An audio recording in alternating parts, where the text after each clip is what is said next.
There is something that transcends time, logic, and external circumstances, the power of true love. When it appears, there are no doubts, hesitations, or need for proof. Everything simply falls into place. It's as if the universe itself conspires to make that connection evident, profound, and inevitable. But what lies behind this phenomenon? How can we understand that calling of the soul that echoes louder than any noise in the world? Carl Jung offers us a powerful key to understand why certain encounters seem written in the stars. Authentic love is not merely an emotion, it is a revelation of the psyche, a manifestation of the collective unconscious, a bridge between who we are and who we are destined to become. When this love arrives, it is because a deeper truth has come to light. Leave a comment. I trust the universe's signs when love is true. According to Jung, true love is not a mere accident, but rather a direct reflection of the individuation process, the soul's journey toward wholeness. In this process, unconscious aspects of the psyche integrate with the conscious, revealing not only who we are, but who we are meant to become. When two people meet genuinely, that meeting represents more than attraction. It mirrors hidden parts of ourselves in the other. Projection, one of Jung's central concepts, helps us understand why many relationships fail or leave us confused. We project onto someone else what we wish or fear to see in ourselves. Yet when love is real, it transcends projection.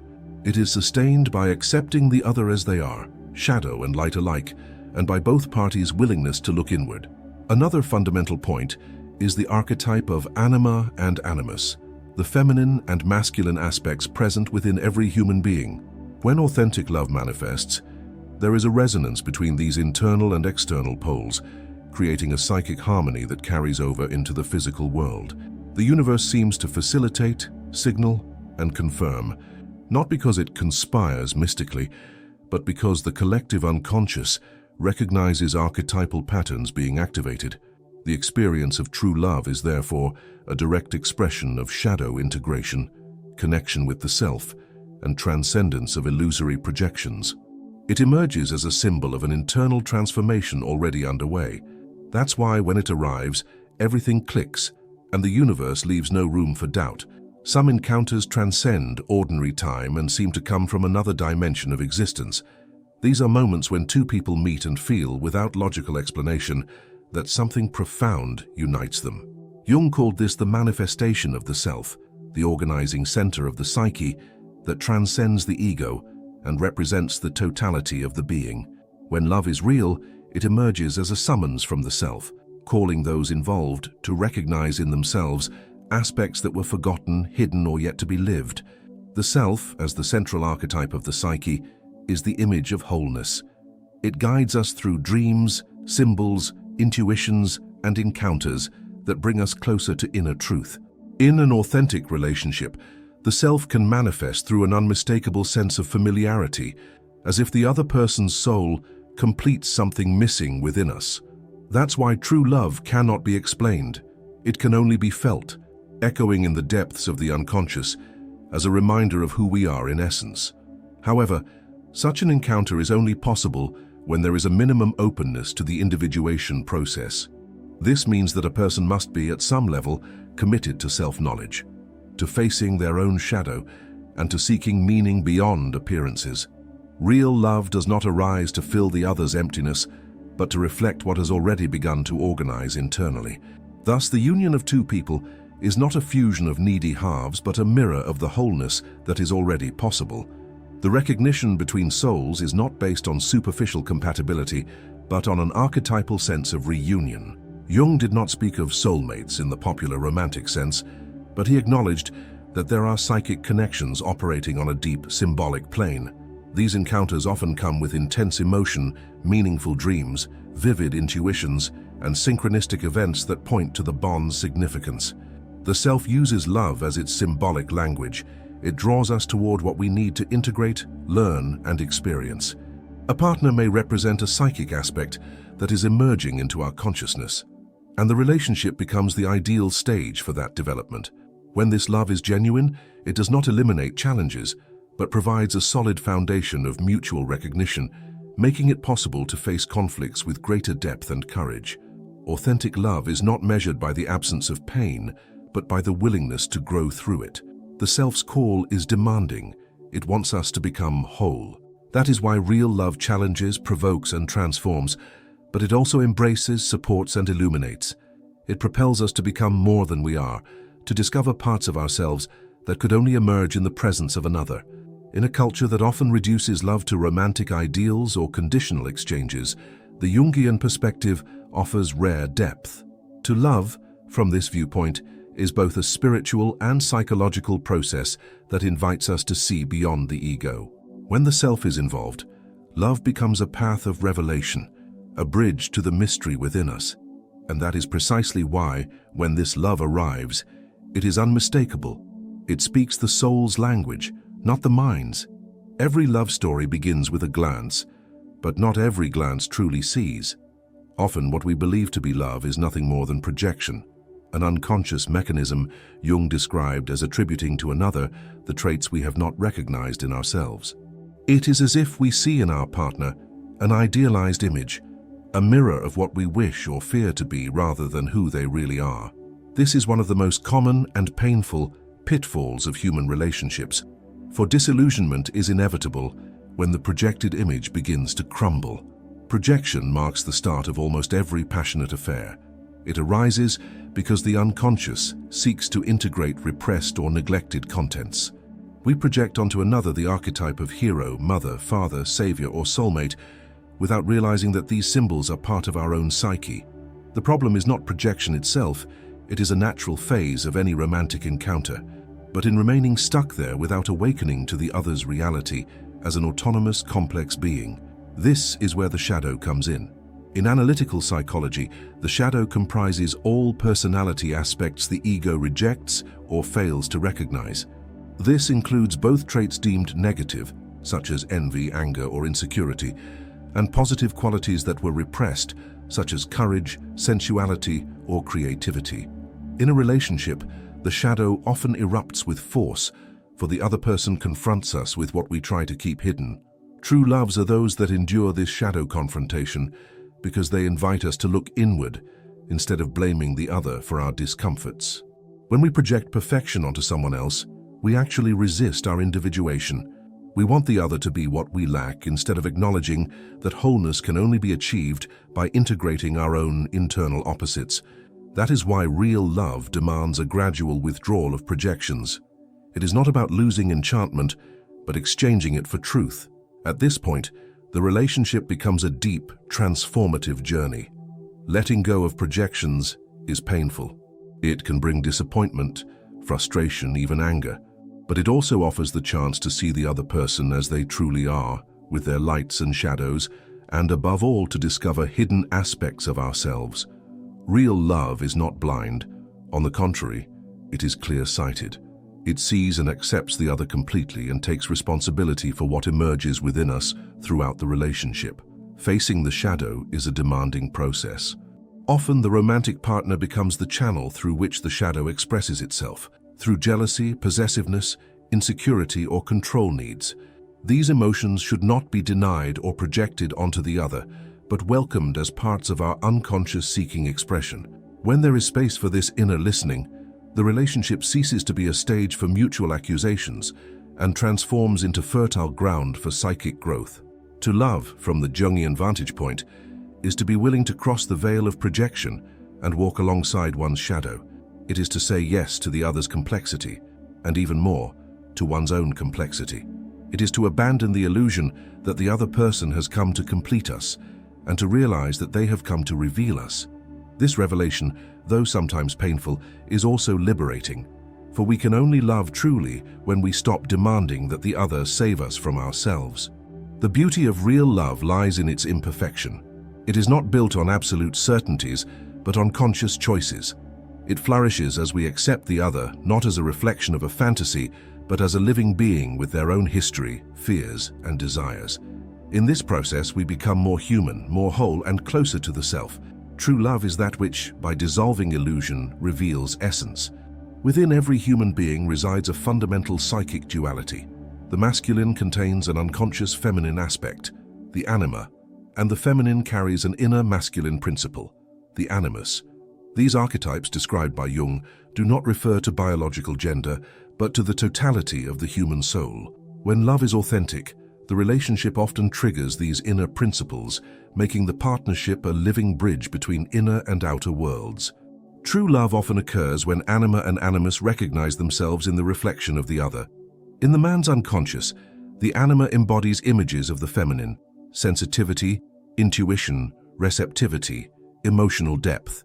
In the woman's unconscious, the animus gathers images of the masculine: strength, rationality, initiative, direction.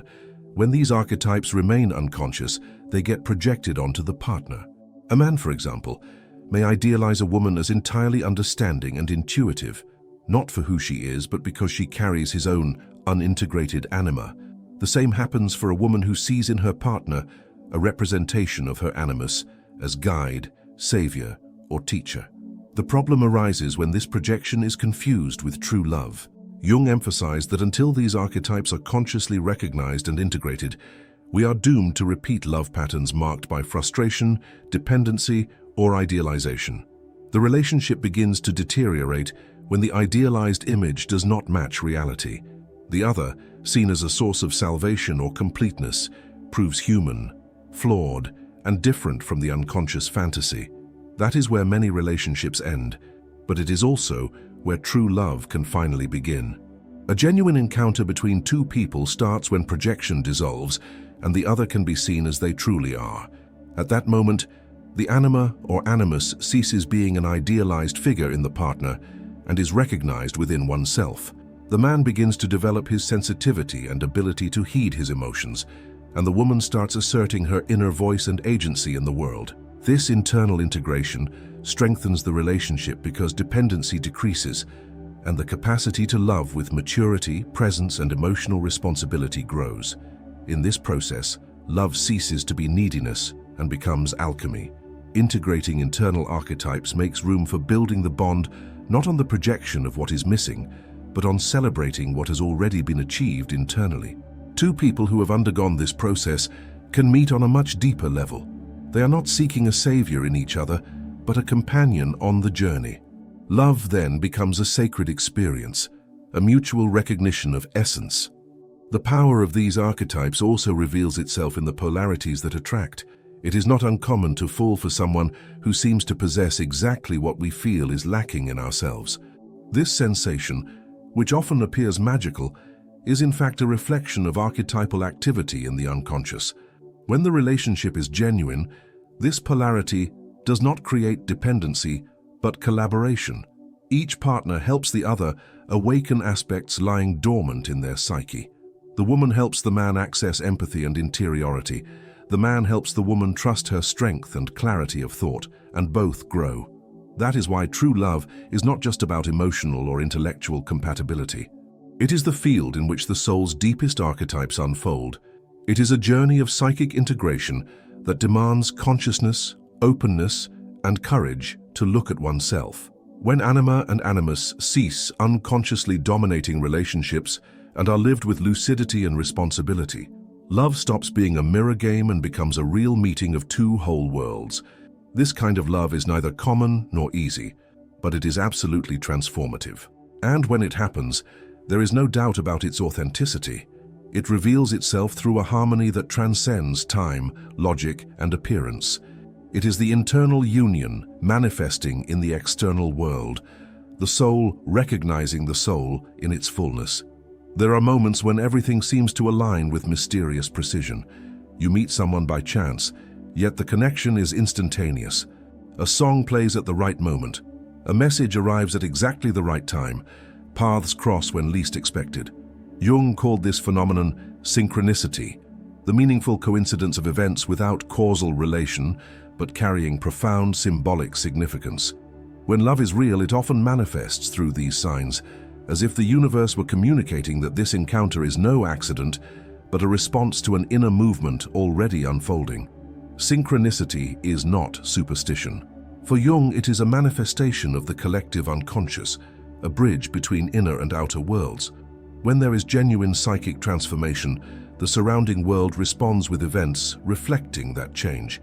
In the context of love, this becomes especially visible. As someone approaches the self, integrating their shadow, anima or animus, the symbolic field around them shifts. People appear, doors open, encounters occur, as if time itself conspired for something greater to reveal itself. The sense that the universe confirms is not illusion, but a symbolic reading of life's flow. Rather than seeking rational explanations for every coincidence, Jung invites us to ask, what does this mean for me? What is the symbolic significance of this encounter? Such an approach puts us in a state of attentiveness and reverence toward life's subtle movements. And love, when it arises in this context, is recognized not only by the heart, but by the soul. Many people report synchronicity experiences at the start of significant relationships, dreaming of the person before meeting them, feeling an inexplicable attraction, noticing repetitive signs like names, symbols, or places. These elements should not be taken as guarantees of eternal love, but as indicators that something essential is being activated in that bond. Synchronicity acts as the soul's echo in the visible world, pointing out that this meeting plays a role in the individuation process. It's important to note that not every coincidence is synchronicity. For the phenomenon to occur, there must be significant emotional charge and a relevant symbolic context. A synchronic event is more than curious. It touches the soul, activates archetypal memories, provokes profound insights. When this happens in a romantic context, it's common to feel that the relationship is different, that something greater is at play, and often it is. True love, in this sense, is not just between two people, it is also an alignment with one's destiny. When we are on the right internal path, no longer seeking escape in another, but an honest mirror of ourselves, the world responds. This love does not arrive to fill a void, but to amplify what has already blossomed within.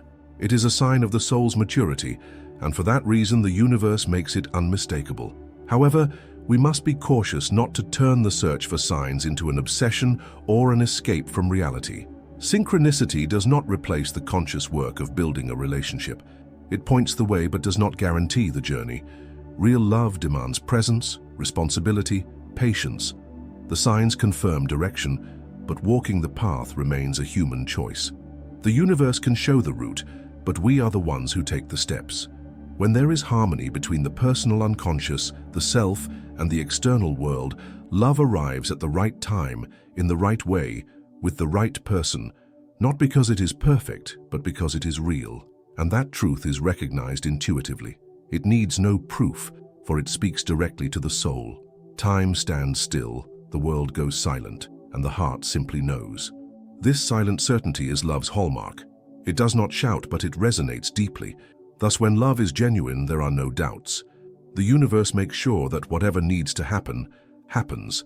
Encounters become inevitable, not by external force, but because the soul has been waiting for them. And when souls finally recognize each other, there are no more questions, only the certainty that everything arrived exactly as it should. True love is not merely an intense emotion or a chance encounter.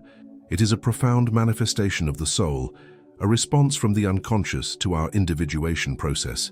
When we open ourselves to self-knowledge, to shadow integration, to balancing anima and animus, and when we heed the symbolic signs life offers, we become capable of experiencing a love that transcends logic and resonates with our most intimate purpose.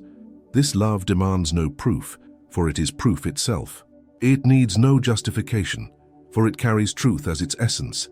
It arrives when we are ready to see the other and ourselves with honesty and wholeness. When it is real, the universe not only signals, it confirms with silent force and unequivocal presence.